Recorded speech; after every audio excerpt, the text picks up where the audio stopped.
Assalamualaikum warahmatullahi wabarakatuh.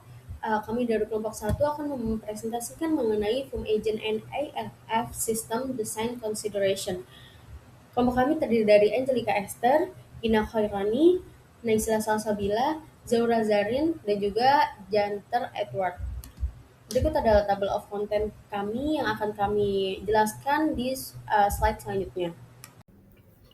Firefighting foam adalah kumpulan gelembung udara yang terbentuk dari larutan berbasis air. Larutan ini dibuat dengan mencampurkan foam konsentrat dengan air dalam perbandingan tertentu, biasanya sekitar 1%, 3%, atau 6%. Setelah dicampur, larutan ini dialirkan melalui alat pencampur sehingga udara ikut masuk atau yang disebut aerasi, dan terbentuklah struktur gelembung busa. Foam ini memiliki densitas yang lebih rendah dibandingkan bahan bakar cair, sehingga dapat mengapung di atas permukaan bahan bakar yang terbakar. Ketika foam menyebar di atas permukaan tersebut, foam akan membentuk lapisan penutup yang disebut foam blanket. Lapisan ini memiliki dua fungsi utama, yaitu penghambat penguapan bahan bakar dan memutus kontak antara bahan bakar dengan oksigen. Dengan berkurangnya uap bahan bakar dan suplai oksigen, proses pembakaran dapat dihentikan sehingga api dapat dipadamkan. Tidak ada definisi universal untuk foam agent. Hal ini karena kinerja foam sangat dipengaruhi oleh beberapa faktor, seperti jenis bahan bakar, cara aplikasi, stabilitas busa, serta kemampuan foam untuk mencegah api menyala kembali. Salah satu jenis foam yang digunakan adalah protein foam. Foam ini dibuat dari hidrolisat protein yang dicampur dengan air dan udara melalui mixing chamber. Proses ini menghasilkan gelembung busa yang cukup tebal dan stabil. Foam jenis ini bekerja terutama dengan cara menutup permukaan bahan bakar dan membantu proses pendinginan. Namun, protein foam tidak membentuk lapisan film tipis di atas bahan bakar. Jenis berikutnya adalah fluoroprotein foam, yang merupakan pengembangan dari protein foam dengan penambahan bahan kimia tertentu yang disebut fluorokarbon surfaktan. Penambahan zat ini membantu menurunkan tegangan permukaan cairan dan meningkatkan kemampuan foam untuk menyebar lebih cepat di atas permukaan bahan bakar. Dengan demikian, proses pemadaman dapat berlangsung secara efektif. Jenis foam yang banyak digunakan dalam pemadaman kebakaran cairan adalah AFFF atau Aqueous Film Forming Foam. Foam ini bekerja dengan mekanisme yang sedikit berbeda. Di dalam foam ini terdapat molekul surfaktan khusus yang memiliki dua bagian. Satu bagian bersifat tertarik ke air yang di sebelah kiri, sedangkan bagian lainnya cenderung menjauh air dan mengarah ke permukaan bakar atau sebelah kanan atau disebut hydrophobic. Ketika foam diaplikasikan, molekul-molekul ini akan berkumpul di batas antara air dan bahan bakar. Akibatnya, tegangan permukaan cairan menurun secara signifikan dan terbentuk lapisan film tipis di atas permukaan bahan bakar. Lapisan film ini membantu mencegah keluarnya uap bahan bakar yang dapat terbakar. Karena itulah AFFF dikenal sangat efektif dalam memadamkan kebakaran bahan bakar cair seperti bensin atau minyak. Jenis foam lainnya adalah FFFP atau Film Forming Fluoroprotein Foam. Foam ini menggabungkan keunggulan protein foam dengan kemampuan membentuk film seperti AFFF. Dengan kombinasi tersebut, FFFP dapat menghasilkan busa yang stabil sekaligus mampu membentuk lapisan film tipis di atas bahan bakar. Hal ini membantu meningkatkan efektivitas pemadaman. Namun, dalam beberapa tahun terakhir muncul perhatian terhadap dampak lingkungan dari beberapa bahan kimia yang digunakan dalam foam. Oleh karena itu, dikembangkan juga synthetic foam tanpa fluor, atau sering disebut fluorine-free foam. Foam jenis ini dirancang agar tetap memiliki kinerja pemadaman yang baik tetapi dengan dampak lingkungan yang lebih kecil. Fire extinguishment. Teori menjelaskan bahwa api hanya dapat bertahan jika tiga unsur utama yaitu panas, bahan bakar, dan juga oksigen terpenuhi. Pemadaman api dilakukan dengan memutus salah satu unsur tersebut. Terdapat 4 metode utama pemadaman api. Yang pertama, pendinginan, yaitu menurunkan suhu bahan bakar di bawah titik nyala, umumnya menggunakan air. Yang kedua, penghilang bahan bakar dengan memisahkan atau menghentikan sumber bahan bakar dari api. Yang ketiga, pengurangan oksigen dilakukan dengan media seperti busa atau karbon dioksida untuk menutup suplai oksigen. Yang keempat, penghambatan reaksi kimia, yaitu menghentikan reaksi berantai pembakaran menggunakan serbuk kimia kering. Oke, selanjutnya fire spreading. Teori menjelaskan mekanisme penyebaran api dari titik awal ke area sekitarnya akibat perpindahan panas dan aliran udara. Penyebaran api terjadi melalui beberapa mekanisme. Yang pertama, perambatan nyala api di sepanjang permukaan material yang mudah terbakar. Yang kedua, konveksi panas dan asap, di mana gas panas bergerak mengikuti aliran udara dan sistem ventilasi. Ketiga, radiasi panas yang dapat menaikkan suhu material sehingga sekitarnya terjadi penyalaan tanpa kontak langsung. Keempat, atau yang terakhir yaitu penyebaran melalui bukaan bangunan dan sistem utilitas seperti pintu, celah, dan juga ducting. Oke, kita lanjutkan dari slide selanjutnya. Di sini ada assessment of fire extinguish dan burn back performance. Ya, di mana di assessment of fire extinguish and burn back performance merupakan suatu penilaian terhadap pemadaman api dan ketahanan burn back. Apa tujuan dari asesmen tersebut, dari fire extinguisher dan burn back performance? Tujuan yang kita dapatkan adalah untuk mengevaluasi atau menilai efektivitas pemadaman dan ketahanan terhadap penyalaan ulang. Kita selain mengevaluasi dan menilai efektivitas dari pemadaman dan ketahanan terhadap penyalaan ulang tersebut, kita harus memberikan suatu contoh ya, agar kita bisa mengetahui apa sih efektivitas pemadaman dan ketahanan terhadap penyalaan ulang itu seperti apa. Contohnya pada kebakaran tumpahan bahan bakar pesawat di apron bandara. Karena kita tahu ketika terjadi kebakaran pada tumpahan bahan bakar tersebut, maka akan ada potensi penyalaan ulang ya, di mana efektivitas pemadaman dan ketahanan terhadap penyalaan ulang tersebut masih sangat berlaku ya. Jadi di situ kita bisa mengetahui assessment of fire extinguisher dan burn back performance. Kemudian kita lanjutkan ya, sebelumnya saya sampaikan bahwasanya itu kita dapatkan pada slide SFPE di fire extinguisher system are intended to control, extinguish or prevent fire spread and protect life and property. Jadi di poin tersebut ya, di poin SFPE-nya, konsep tersebut kita bisa menyampaikan atau menginformasikan poin tersebut. Oke, kemudian kenapa penilaian ini penting? Kita harus tahu nih kenapa penilaian itu penting, karena kebakaran kebakaran cairan mudah terbakar itu menghasilkan uap yang dapat menyalakan kembali. Nah, kita perlu mengimajinasikan bahwasanya kebakaran yang di terhadap bahan bakar yang mudah terbakar tersebut akan menghasilkan uap yang dapat menyala kembali. Itu contohnya di selain tadi kita lihat untuk di pesawat, kita juga untuk kebakaran tersebut adalah bisa terjadi kebakaran di tangka BBM yang menghasilkan uap bahan bakar. Nah, mengapa penilaian ini penting? Karena kita mengetahui bagaimana cara kita nantinya untuk mengantisipasinya ya. Dimana ini poinnya kita dapatkan atau kita ambil dari poin penting di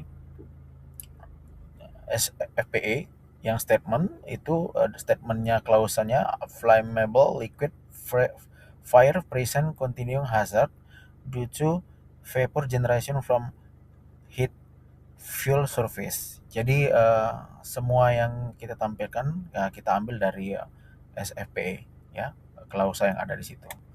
Oke, kita lanjutkan fire extinguish performance, kinerja pemadaman api, di mana fire extinguish performance itu adalah pemadaman kemampuan memadamkan api dan menghentikan bentuk uap bahan bakar. Jadi setelah atau sebelumnya kita melihat kasus-kasus yang sudah terjadi ya, pada bahan bakar yang mulai terbakar dan susah untuk dipadamkan atau bisa penyalaan kembali, kita akan melihat contoh ya pada uh, fire extinguisher performance tersebut, karena kinerja pemadaman adalah kemampuan memadamkan api dan menghentikan pembentukan bahan bakar. Sehingga di sini tugas kita ya, sebagai contoh, tugas kita untuk memadamkannya adalah kita memakai foam berjenis triple F untuk menutup permukaan bahan bakar dan menghentikan uap, sehingga kita tutup, kita blanket ya, kita foam blanket bahan bakar tersebut sehingga uap-uap yang ada di sekitaran tersebut bisa di blanket, tidak melakukan ignition ulang ya. Itu kita dapatkan pada SFPE klausanya di extinguish extinguishment extinguished in achieved when flame is suppressed and fuel vapor generation is controlled. Jadi kita juga ambil klausa yang ada di SFPE ya. Oke, kita lanjutkan form extinguished by mekanisme pemadaman. Foam extinguished by spreading full oxygen, cooling surface and superpressuring vapor. Jadi artinya adalah foam memadamkan api dengan memisahkan bahan bakar dari oksigen dan mendinginkan permukaan, juga menekan pelepasan uap. Kita bisa melihat ya, contoh-contohnya yaitu adalah kebakaran genangan diesel pemadam karena foam memisahkan oksigen. Jadi ketika foam memisahkan oksigen, kita bisa melihat kebakaran apa yang terjadi pada genangan diesel pemadam tersebut. Nah, klausanya juga kita ambil juga dari foam extinguished flammable liquid by fire performance blanket that separates the fuel from oxygen and suppress vapor release. Jadi mekanisme pemadaman itu ya setelah tadi kita lihat bagaimana bahan yang dapat digunakan untuk pemadaman, kita melihat mekanisme pemadaman selanjutnya. Oke, kenapa api itu burn back ya? Burn back adalah penyalaan kembali bahan bakar setelah api padam. Nah, jadi kita mengetahui bahwa apa penyebabnya terjadi ketika fuel remain hot, vapor reforms, foam layer in tube.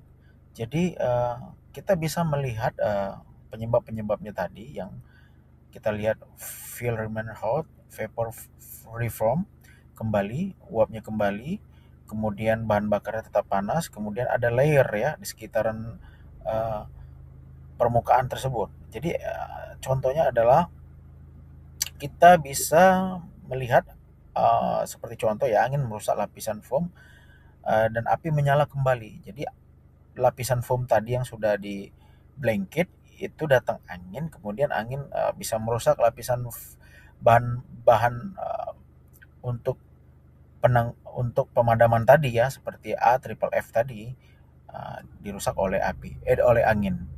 Kemudian kita lanjutkan hal tersebut juga kita ambil dari klausa burn back is ignition and fuel surface and extinguishment.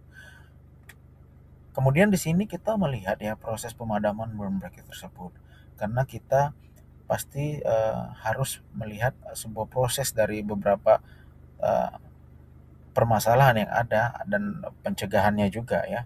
Kita melihat di situ ada active fire ya, burning high vapor generation yang pertama ya.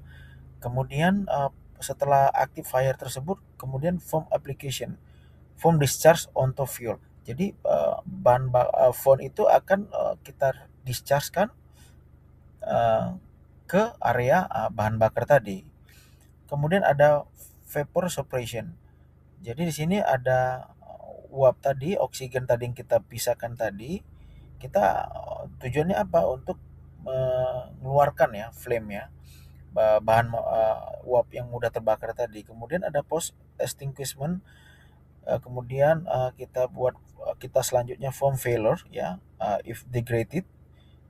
Jadi ada surface exposed, berarti ada uap-uap saat tadi kembali rilis ya ketika kita mengalami suatu post extinguishment ya. Kemudian ketika terjadi foam failure, pemadaman tadi failure dengan tadi posisi yang kemungkinan bisa ada angin, kemudian burn back itu akan terjadi lagi meskipun tadi kita sudah menanggulanginya dengan menyemprotkan ya bahan tadi triple F. Oke, kemudian set condition setelah burn back, safe condition. Kita harus papernya kita seal ya, kita tutup ya, kita blanket. Jadi kita harus fire remains suppressed. Kita remains lagi, kita berikan lagi perlakuan pencegahan atau penrilisan bahan yang digunakan untuk mencegah kembali lagi bahan bakar tadi yang akan burn back. Jadi kita lihat di SFPE Reignition can occur is flammable vapors are released from the hot fuel and ignition source in the present. Kita bisa lihat klausanya di situ. Oke, kemudian burn back resistance. Faktor kelemahan ketahanan burn back. Burn back resistance depend on stability. Jadi ketahanan burn back bergantung pada stabilitas foam, laju pengeringan, ketahanan panas, dan kemampuan menutup uap. Contohnya ya, kebakaran etanol memerlukan foam tahan alkohol. Ya, jadi kita bisa lihat juga, kita ambil klausanya dari foam performance depends on the stability. Jadi kita melihat stability-nya ya, dari example-nya contoh kebakaran etanol memerlukan foam tahan alkohol. Jadi foam untuk pencegahan tadi atau pemadaman tadi dia harus tahan terhadap alkohol. Jadi kesimpulan ya yang bisa saya ambil dari burn back tadi adalah pemadaman api menghentikan pembakaran ya. Ketahanan burn back mencegah penyalaan ulang. Keduanya penting untuk proteksi kebakaran cairan mudah terbakar. Contoh, tadi kita awal mula di airflow full, fire extinguish, and foam blanket maintain. Itu safe condition ya. Artinya kebakaran pada bandara padam dan lapisan foam dipertahankan. Jadi ketika ada suatu kebakaran pada bandara ya, kemudian mengeluarkan bahan yang sangat mudah terbakar dengan kondisi tipe kelas yang sudah kita pelajari. Jadi kita harus mempertahankan lapisan foam kita tadi ya, lapisan untuk pemadaman tadi, lapisan liquid untuk memadamkan api yang dan uap tadi yang timbul dari fuel flammable, bahan yang mudah terbakar. Jadi kita bisa ngambil kesimpulan bahwa kebakaran bahan bakar padam ya bandara padam itu lapisan foamnya harus dipertahankan di kondisi aman ya. Itu kesimpulannya. Nah, kesimpulan itu kita ambil juga dari SFPE ya, Engineering Insight tadi, di mana klausanya adalah maintaining vapor separation after extinguishment is essential to prevent reignition. Nah, jadi kesimpulannya kita maintain ya pemadaman kita tadi. Seperti itu. Kemudian akan dilanjutkan setelahnya. Terima kasih. Nah, di sini saya akan menjelaskan tentang fire protection considerations, specifically pada bidang aviation ataupun penerbangan. Nah, perlu diketahui bahwa bagian fuselage atau main body dari si pesawat ini merupakan komponen terpenting. Dikarenakan material yang dipakai umumnya adalah aluminium alloy body dan juga inner cabin insulation yang mudah terbakar, ditetapkanlah standar evakuasi sekitar 2-3 menit. Nah, fire respondents pun juga dilatih untuk menangani kasus kebakaran untuk mengakomodir time limit demikian, yang dimana mereka diperlukan untuk menangani kasus kebakaran pesawat terbang dalam kurun waktu 1 menit atau 60 detik. Dan di sini 60 detik itu dibuat lebih spesifik, yakni di mana kondisi pesawat terbang itu sudah landing atau sekiranya berada di daratan atau secara spesifik di bandara, di mana daratannya pun ini juga cukup aksesibel untuk responden-responden ini untuk menangani kebakaran tersebut. Nah, standar ini ditetapkan juga oleh berbagai macam lembaga Amerika ya, beberapa di antaranya adalah FAA, NFPA, dan ICAO. Nah, dengan batas waktu yang terbatas ini, diperlukanlah foam agent yang bisa memenuhi kebutuhan dari berbagai macam kebakaran yang variatif ya. Adapun beberapa terminologi yang penting atau istilah yang penting untuk diketahui ialah expansion ratio dan juga drainage time. Nah, expansion ratio ini atau secara spesifik final foam expansion volume bergantung terhadap kemampuan mekanikal si fire extinguisher untuk menginjeksi udara terhadap foam solution. Sementara untuk drainage time merupakan kemampuan si foam agent ini untuk mengeluarkan cairan atau air dari busa untuk menutupi atau lebih tepatnya di sini istilahnya adalah seal atau smother bahan yang terbakar atau substance yang terbakar, sehingga meminimalisir kemungkinan adanya burn back dari fuel vapor atau uap-uap semisal bensin yang terdapat saat kebakaran. Nah, dari kedua istilah tersebut, para pengguna dari si foam extinguisher ini pun bisa menentukan tipe extinguisher yang tepat untuk digunakan pada berbagai macam kebakaran, yakni air aspirated maupun yang non air aspirated foam. Nah, di sini kita akan menggunakan salah satu contoh yang mudah ya. Di sini ada air aspirated foam. Dan si air aspirated foam ini kalau kita mengaca kepada produk-produk yang ada pada pasaran, dua tipe yang paling umum ialah AFFF ataupun ARFFF. Nah, AR ini merupakan singkatan dari alcohol resistant aqueous foam ya, dimana bisa dilihat dari video ini bagian sebelah kiri itu dia lebih fokus terhadap pembuatan film yang akan smother atau menutupi bahan bakar yang terbakar gitu. Sementara yang bagian kanan yang bisa dilihat di bagian sini juga yang masih punya foam atau masih punya level of foam retention, bisa dilihat dari petri dish-nya yang diaduk itu dia masih memiliki layer busa ya, dan walaupun sebelah kirinya itu busanya sudah habis. Nah, foam concentrate yang memiliki foam retention lebih lama ini diperuntukkan untuk kebakaran berbasis alkohol ataupun lebih tepatnya polar solvent, semisal alkohol, acetone, dan metanol, yang memerlukan smothering dari fuel vapor yang lebih ketimbang concentrate yang fokusannya tadi yang foamnya sudah hilang itu lebih ke produksi aqueous film untuk membatasi kontak antara substance yang terbakar dengan udara ataupun oksigen sekitar. Selanjutnya, di sini kita akan membahas tentang refractive index atau secara singkat adalah RI, yakni sebuah parameter ukur untuk menilai kemampuan foam agent, mau itu lebih ke produksi aqueous film ataupun foam retention yang lama.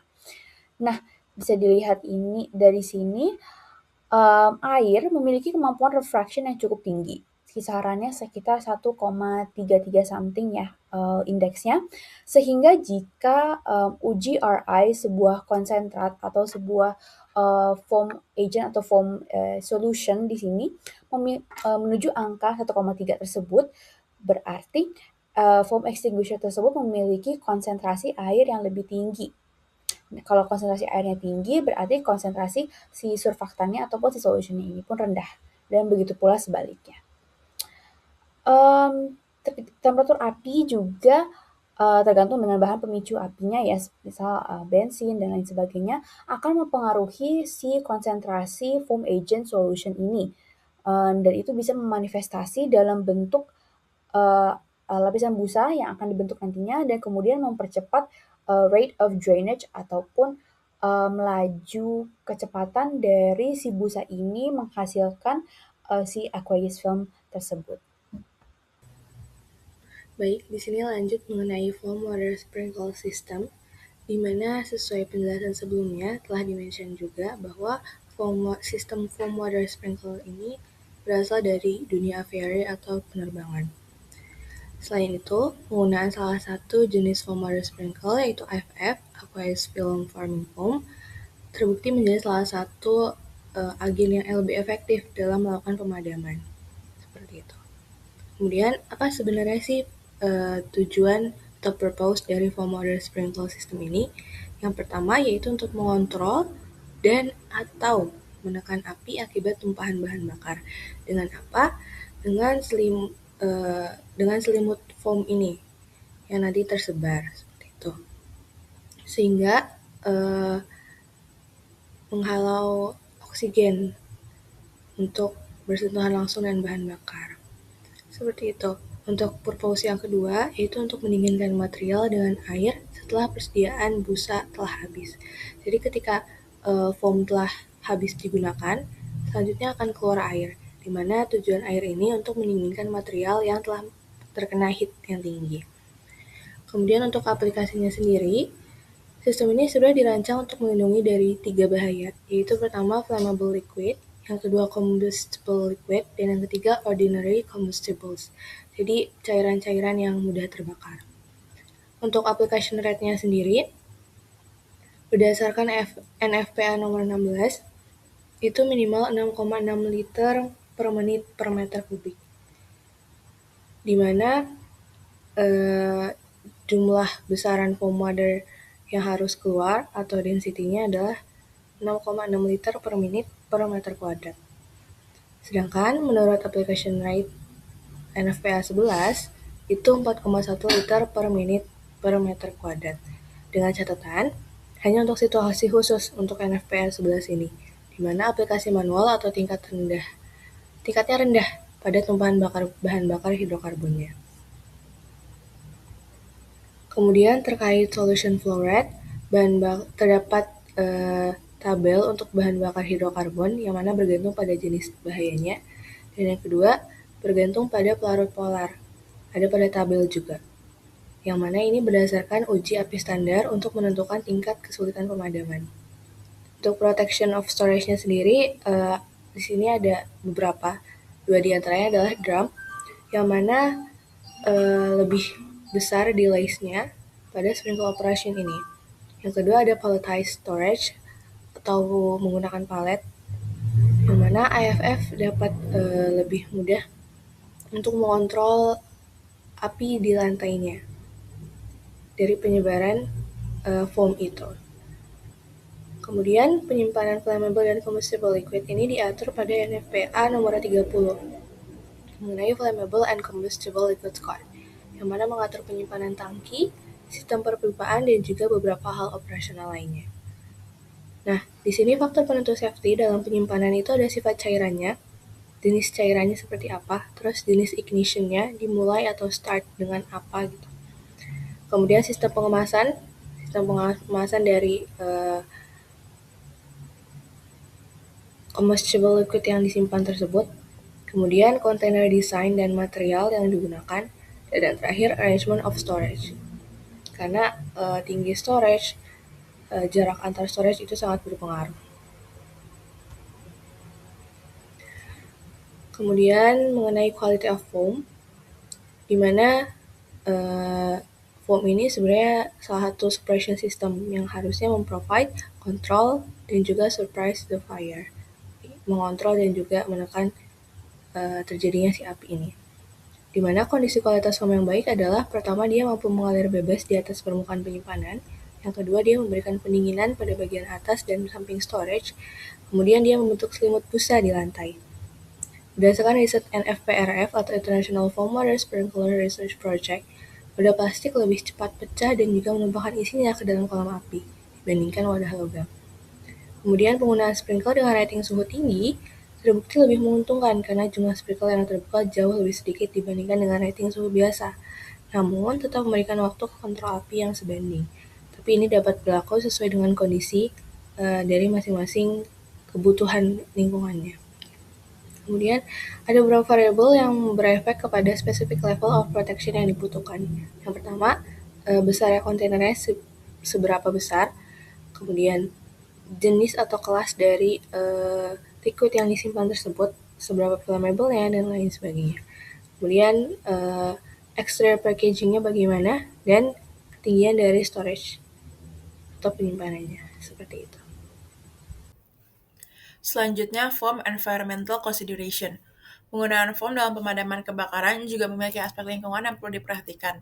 Beberapa jenis foam mengandung zat yang disebut fluorinated surfactant. Zat ini sangat efektif dalam menurunkan tegangan permukaan sehingga foam dapat menyebar dengan cepat di atas bahan bakar. Namun beberapa senyawa fluorinated diketahui sangat stabil dan sulit terurai di lingkungan. Dalam beberapa kasus, senyawa ini dapat bertahan lama di tanah dan air serta berpotensi terakumulasi dalam organisme hidup. Karena alasan inilah, banyak negara dan lembaga lingkungan mulai memberikan perhatian khusus terhadap penggunaan senyawa tersebut dan mendorong pengembangan alternatif foam yang lebih ramah lingkungan. Dampak penggunaan foam tidak boleh dinilai secara terpisah. Diperlukan perbandingannya dengan dampak lingkungan yang mungkin terjadi jika kebakaran tidak dapat dikendalikan. Sebagai contoh, pada kebakaran gudang dengan luas 929 meter persegi yang menyimpan bahan bakar cair, jika hanya menggunakan sistem air dan kebakaran tidak berhasil dikendalikan, jumlah air dan bahan bakar yang tercampur dapat menghasilkan volume limbah yang sangat besar. Diperkirakan sekitar 48 juta liter pada worst case. Sebaliknya, jika sistem foam digunakan dengan desain yang baik, jumlah limbah yang dihasilkan bisa jauh lebih kecil, sekitar 102.000 liter.